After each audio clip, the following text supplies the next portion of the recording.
संबोधित करता हूँ। जालंधर से पधारे हमारे सत्संग चालक जी ने हमारी प्रार्थना को स्वीकार किया और स्वीकृति प्रदान की कि मैं अवश्य आऊंगा।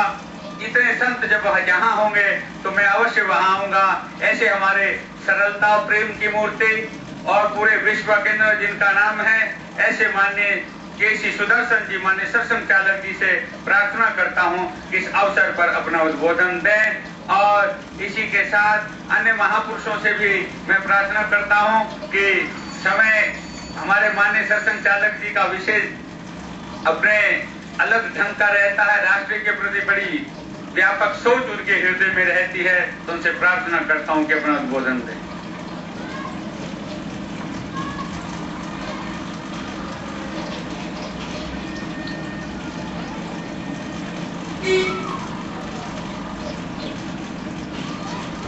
परम पूज्य ब्रह्मलीन स्वामी जगन्नाथ जी महाराज की 26वीं पुण्यतिथि एवं स्वामी पूर्णदास जी महाराज की द्वितीय पुण्यतिथि के अवसर पर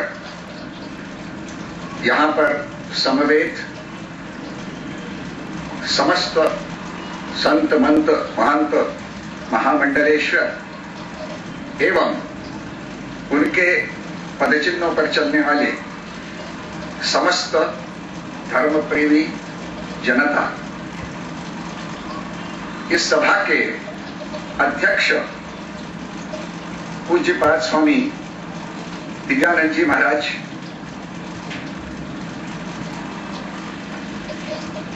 जगत गुरु शंकराचार्य स्वामी माधवाश्रम जी महाराज,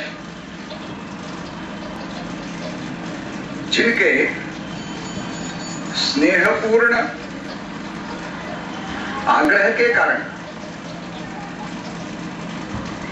और जिनके असीम संगठन कौशल्य के कारण आज मंच पर विभिन्न मतपंथ संप्रदायों के श्रेष्ठ संत, श्रेष्ठ आचार्य, श्रेष्ठ महामंडलेश्वर उपस्थित हैं, ऐसे हमारे महाराज भारत माता मंदिर के संस्थापक स्वामी सत्यमित्रानंद जी महाराज, युग पुरुष स्वामी परमानंद जी महाराज, आचार्य श्री रामदेव जी महाराज, स्वामी दीतिमा ऋतुम्बरा जी एवं मंच पर विराजमान स्वनामधन्य पूज्य संत चरण।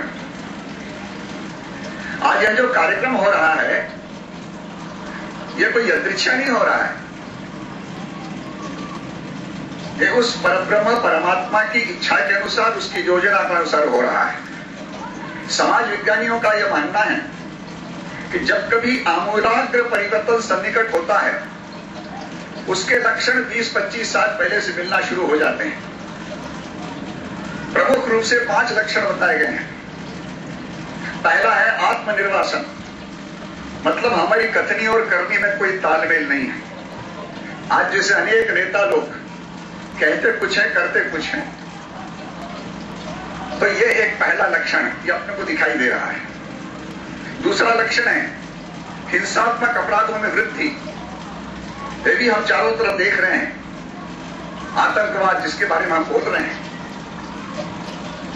तो किसी भी मजहब का नाम लेकर के और आतंकवाद देश भर में फैलाकर निर्दोष लोगों को मारना, उनको भूनना और इसके अंदर ही समझना कि हम अपने मजहब का किसी प्रकार की सेवा कर रहे हैं। ऐसे सारे लोगों ने सारे देश भर के अंदर एक हुड़दंग मचा रखा है। तो ये दूसरा लक्षण है। तीसरा लक्षण है और अपने मानसिक असंतुलन। हमारे प्रधानमंत्री कहते हैं कि इस देश के अंदर जितने संसाधन है, उस पर पहला अधिकार मुसलमानों का है। क्यों भैया? फसल पर।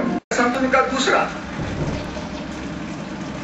कि जो हिंदू समाज के, हिंदू का नाम ही हिंसायाम दूषयति इति हिंदवा, जो हिंसा से घृणा करता है वो हिंदू है।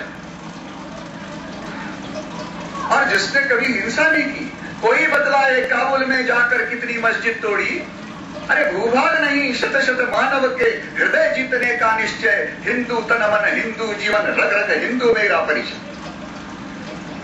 ऐसा जो हिंदू है उसको कहते हैं हिंदू आतंकवाद, मानसिक असंतुलन।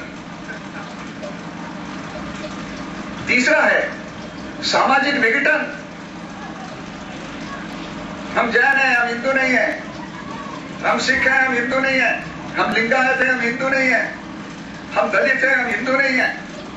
योजनाबद्ध रीति से इस प्रकार के विषय के बूझ बो करके इस देश के समाज को विघटित करने के प्रयत्न अंग्रेजों के समय जो चालू हुए थे, दुर्भाग्य से स्वाधीनता के पश्चात भी वही विघटन के बीच आज भी बोए चले जा रहे हैं।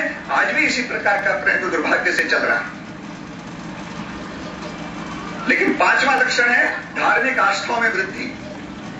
और ये हम देख रहे हैं दक्षिण में शबरीमलाई का तीर्थ, पहाड़ों पर चढ़ करके जाना पड़ता है। मुश्किल से 10-15 हजार जाते थे।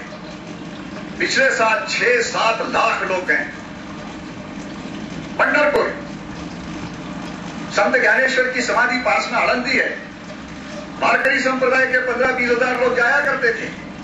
अब 4-4, 5-5 लाख लोग जाते हैं। श्रावण के महीने में कांवड़िया, पहले 10-12 हजार हरिद्वार, 10-12 हजार वाराणसी, 10-12 हजार गया, 10-12 हजार तारकेश्वर, 10-12 हजार वहां तेजपुर, ऐसे जाते थे।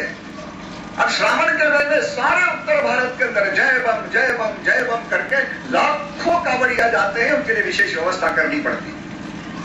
अमरनाथ की यात्रा कितनी कठिन है। 10-12 हजार जाते थे, लेकिन इस बार 5 लाख लोग गए हैं। 5 लाख, उसमें कई वहां पर मरे, लेकिन मरने के बाद भी लोगों ने सलाह कि चलो बाबा अमरनाथ के नाम से मर रहे हैं तो हम भी निश्चित रूप से हमारी हो जाएंगे। वहां गए। वैष्णो देवी की यात्रा, वहां भी 15-20 हजार जाते थे। अब 2-2 लाख, 3-3 लाख लोग जा रहे हैं।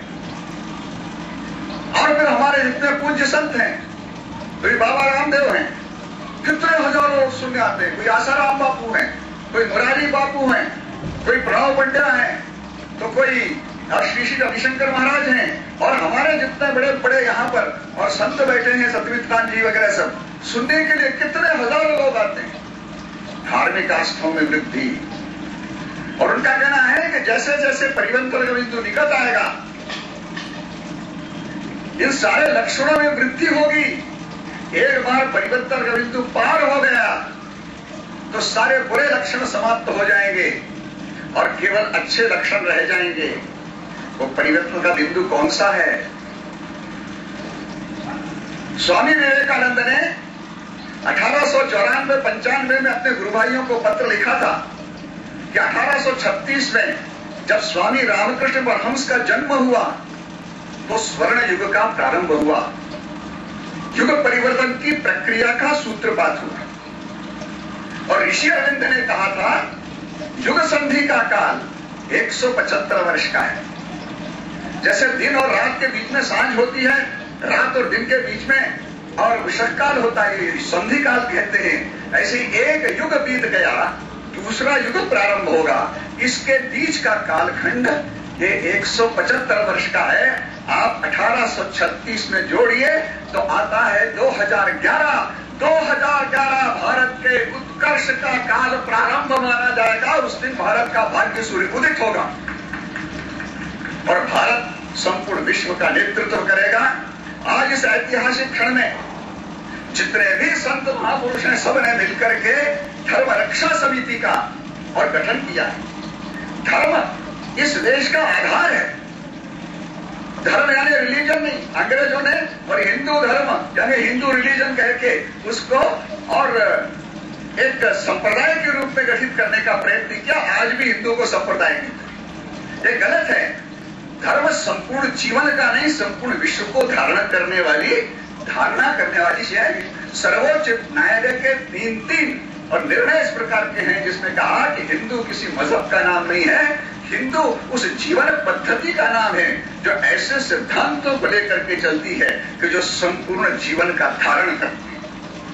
तो इस धर्म की व्यापक अवधारणा को लेकर के धर्म अर्थ काम मोक्ष रूपी पुरुषार्थ चतुष्टय का जीवन हमारे संतों ने, ऋषियों ने, महर्षियों ने, हमारे चिंतकों ने हमारे सामने रखा है और संपूर्ण समाज को उसके ऊपर चलने की प्रेरणा भी उन्होंने दी है, वैसे संस्कार भी और उन्होंने समय पर दिए हुए। यह धर्म जो है इसकी ग्लानि आ चुकी थी।